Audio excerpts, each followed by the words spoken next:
I'm Joan McDonald, Director of Religious Education at United First Parish Church in Quincy. We are lighting our chalice with these words. I light this light for freedom. I light this light for truth. I light this light for beauty. I light this light for diversity. I light this light for unity.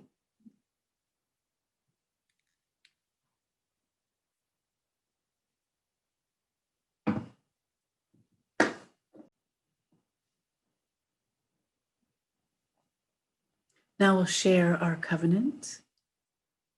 And if you remember the words, or if you're a reader, you can read the words as we share this agreement that members of our congregation created many years ago about how we want to be together.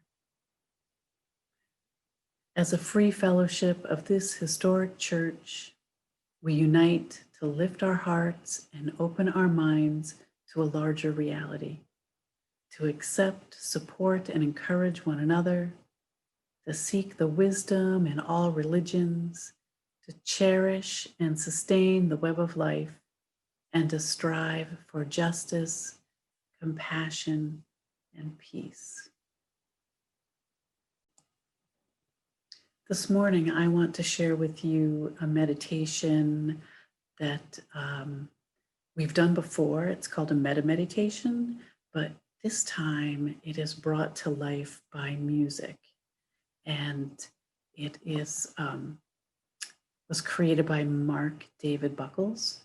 And I hope that you will join in singing this metta meditation that Mark Buckles is going to describe and show you how to do.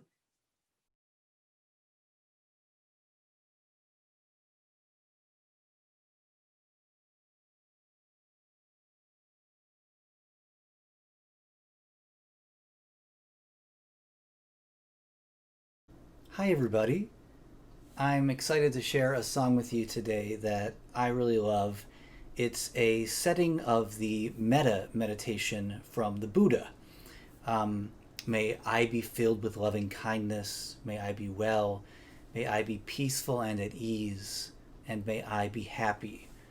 Starting with a practice of compassion towards ourselves, and then gradually extending that compassion outward to the entire world. So that first, if we can extend compassion to ourselves, we can then extend compassion to the people that we know, and maybe the people that we see, and maybe the people that we haven't even heard about and don't even know about, is the idea. So I'm going to teach you this melody. I learned it from a colleague of mine, Amy Menard, and I wrote a harmonization. So I'll sing a line and invite you to sing that line back to me. It goes like this. May I be filled with loving kindness. Try that. May I be filled with loving kindness. May I be well. Your turn. May I be well. May I be peaceful and at ease. Together. May I be peaceful and at ease. And may I be happy. That last line. And may I be happy. So in a second, we will sing that all again. And then we'll change the word I to the word you, and then to we, and finally to all. And between each verse, I'm going to just play a little instrumental music, and I just invite us to really meditate during that time on what we're singing and what we're saying and endeavor to feel some of that compassion for ourselves and for others. Let's start with May I Be Filled. And may I be filled with loving kindness. May I be well. May I be peaceful and at ease. And may I be happy.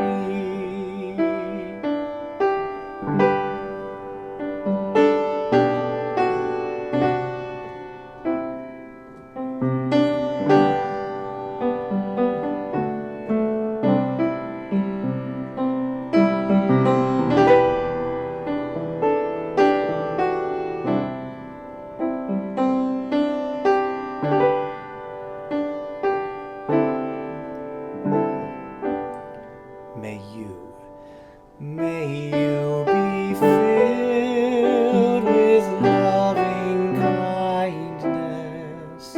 May you be well. May you be peaceful and at ease. And may you be happy.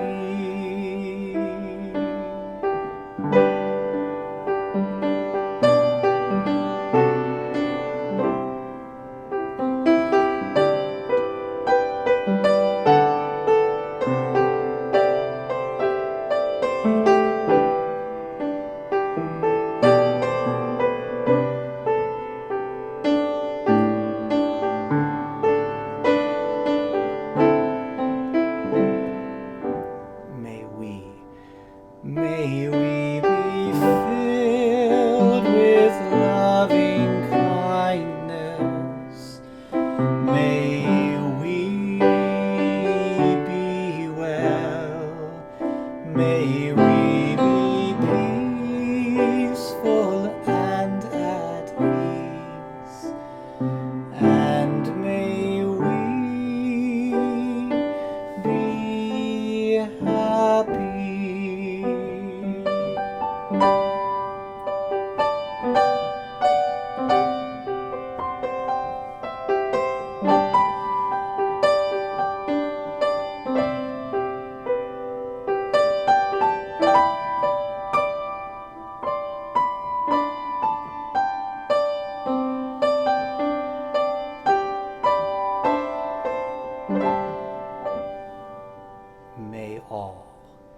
May all be filled with loving kindness. May all be well. May all be peaceful and at ease. And may all be happy.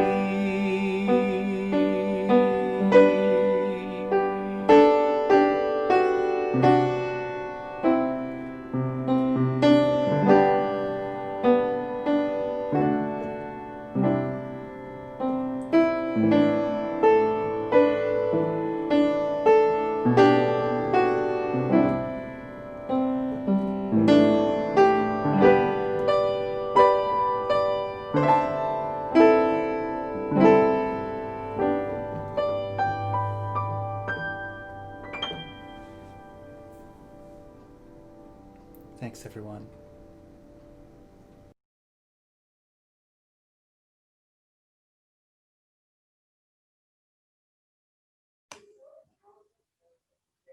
I want to share with you a story titled Imagine, and it is written by poet laureate Juan Felipe Herrera, and it's illustrated by Lauren Castillo.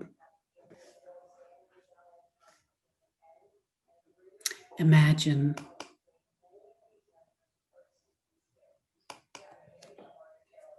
If I picked chamomile flowers as a child in the windy fields and whispered to their fuzzy faces, imagine. If I let tadpoles swim across my hands in the wavy creek, imagine. If I jumped up high into my puppy's army truck and left our village of farm workers and waved adios to my amigos, imagine. If I let the stars at night paint my blanket with milky light, with shapes of hungry birds while I slept outside, imagine what you could do. If I helped Mama feed the hopping chickens and catch the crazy turkey in the front yard of our new village, imagine. If I walked through the evening forest at the top of a mountain with a silvery bucket to fetch water from the next town, imagine. If I moved to the winding city of tall, bending buildings and skipped to a new concrete school I had never seen, imagine. If I opened my classroom's wooden door, not knowing how to read or speak in English, imagine. If I practiced spelling words in English by saying them in Spanish, like pencil for pencil, imagine. If I collected gooey and sticky ink pens because I loved how the ink flowed like tiny rivers across a soft paper, imagine. If I grabbed a handful of words I had never heard and sprinkled them over a paragraph so I could write a magnificent story, imagine. If I stood up in a school far away from where I lived and sang for the first time in front of class, imagine.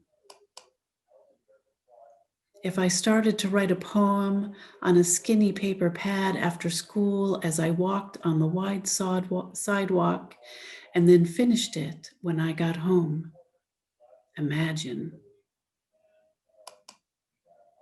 If I picked up my honey-colored guitar and called out my poem every day until it turned into a song, imagine. If I gathered many words and many more songs with both of my hands and let them fly over my mesa and turned them into a book of poems, imagine. If I stood up wearing a robe in front of my familia and many more on the high steps of the Library of Congress in Washington, D.C., and read out loud and signed my poetry book like this, Poet Laureate of the United States of America, imagine what you could do.